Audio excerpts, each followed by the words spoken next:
Welcome to my channel. আমি পারমিতা চলে এসেছি নির্ঝঞ্ঝাট আরও একটি সুন্দর এবং সহজ রেসিপি নিয়ে। সেটি হচ্ছে গাঠি কচু দিয়ে ইলিশ মাছ রান্না। তো সর্ষে ইলিশ করার সময় ইলিশটিকে ভাজার কোনো প্রয়োজনই পড়ে না, বা ভাপা ইলিশ করার সময়, পাতা ইলিশ করার সময় ভাজার প্রয়োজন পড়ে না।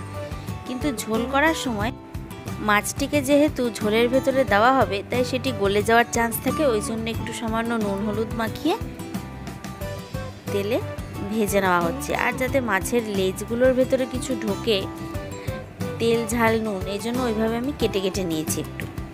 এবার ধীরে ধীরে 3-4টে করে মাছ কড়াইতে দিয়ে ভেজে নিলাম। হালকা হালকা করে ভাজবো একদম। মাছ ভাজা হয়ে গেলে সেগুলোকে তুলে আলাদা একটি প্লেটে রেখে ওই একই তেলের মধ্যে দিয়ে দেব জিরে এবং তেজপাতা ফোড়ন।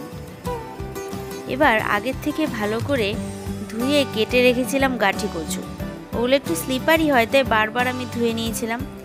যাই হোক, ওই গাঠি কচুগুলোই দিয়ে দিলাম কড়াইয়ের মধ্যে। আর মিক্সিতে নিয়ে নিয়েছি সামান্য আদা, কাঁচা লঙ্কা, একটু জিরে আর একটি পাকা টমেটো। সেটি পেস্ট বানিয়ে কড়াইতে এভাবে দিয়ে কষিয়ে নিচ্ছি।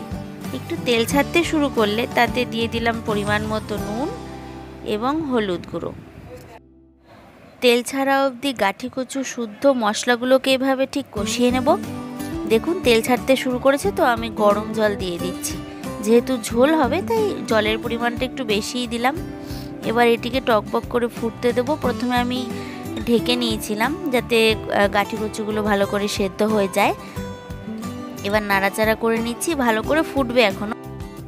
ঝোলটা বেশ কিছুক্ষণ একটু ফুটেছে। এবার আমি ভাজা মাছগুলো ঝোলের ভেতরে দিয়ে আরও কিছুক্ষণ ফুটিয়ে নেব। এবার আর ঢাকনা দেব না, ঢাকনা দিলে মাছগুলো বেশি সেদ্ধ হয়ে যাবে।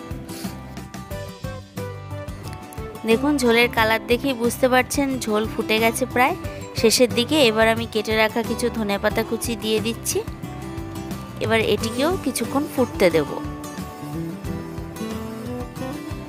ইলিশ মাছ কিন্তু এমনই একটি মাছ যেটি দিয়ে খুব সহজে এবং চটজলদি টেস্টি রেসিপি বানানো সম্ভব, তাই না?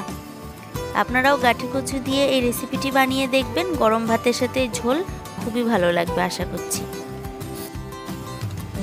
আর হ্যাঁ, মাঝে মাঝে খুন্তির মাথা দিয়ে গাঠি কচুর মাঝে চাপ দিয়ে একটু দেখবেন কতটা সেদ্ধ হয়েছে। খুব বেশি সেদ্ধ হলে কিন্তু টেস্টি লাগে না আর সেটি। থ্যাংক ইউ পুরো ভিডিওটি দেখার জন্য।